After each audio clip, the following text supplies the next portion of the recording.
চলে আসি পরের খবরে, নন্দীগ্রামের খবরে। সেই নন্দীগ্রাম যেখানে যে এই জমি বিরোধী আন্দোলন আবার সুর চড়িয়েছে। পূর্ব মেদিনীপুরে জুনপুটে ডিআরডিও ক্ষেপণাস্ত্র উৎক্ষেপণ কেন্দ্র গড়ে তোলার বিরোধিতা করে দফায় দফায় সেখানে আন্দোলন চলছে স্থানীয় বাসিন্দাদের।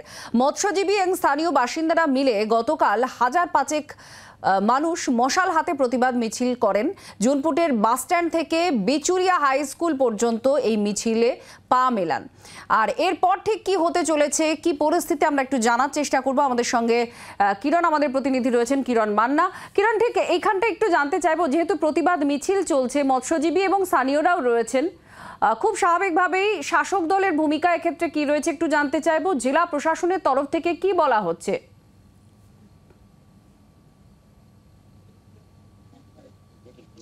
দেখো আত্রি, যেখানে আমরা এখন দাঁড়িয়ে আছি সেই জুনপুট, যে জুনপুটের এই যে সমুদ্র তট, যেটা দেখাতে চাইবো যে এই কিছুটা দূরে প্রায় যেখানে বসবাস মানুষের বা খটি, এখান থেকে প্রায় ৩০০ মিটার দূরে বেড বানানো হয়েছে ডিআরডিওর তরফে।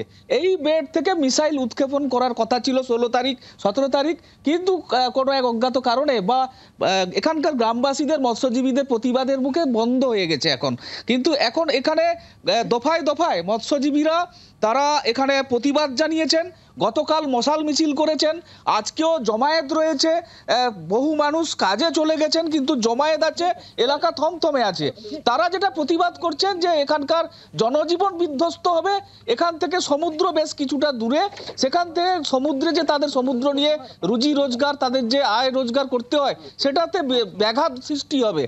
তারা প্রতিবাদ জানাচ্ছেন। লক্ষাধিক মানুষ, ঘনবসতি এখান থেকে তুলে এই প্রতিবাদ চলছে বা ডিআরডিওর যা বয়ান সেটা সম্পর্কে কি প্রশাসন বা এই প্রতিবাদীরা জানেন?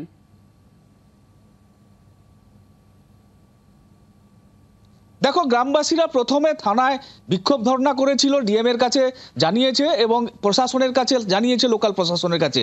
তা সত্ত্বেও এখানে কোনো কিছু হয়নি বলে তারা বলছেন। ঠিক কি হয়েছে আমরা আরেকটু জেনে নেওয়ার চেষ্টা করব। গ্রামবাসীরা অনেকেই আছেন যারা গতকালই মশাল মিছিলে প্রতিবাদ জানিয়েছিলেন, তারা প্রত্যেকে আছেন। কি অবস্থা দাদা, আপনাদের কি অভিযোগ? আমাদের অভিযোগ, এটা মৎস্যজীবী, আমরা বসবাস আজ ৬০ বছর ৭০ বছর এখানে বসবাস করে আছি পেটের জীবিকায়। মৎস্যজীবী আমাদের এরা এত ঘনবসতিতে এই জিনিসটা ফাঁকা জায়গা হোক, কিন্তু এখানে হলে জীবন জীবিকার প্রচুর ক্ষতি হবে। প্রশাসনকে জানিয়েছিলেন? প্রশাসন, বিডিও, ডিএম সবগুলোকে জানিয়েছি। তার মধ্যে কোনো বাচ্চা কাচ্চা, বুড়ো বাবা মা নিয়ে আমরা কোথায় যাব এই মুহূর্তে?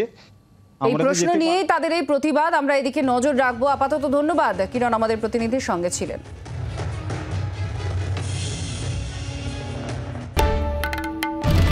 বাংলার আওয়াজ, বাঙালির আবেগ, জি ২৪ ঘন্টা।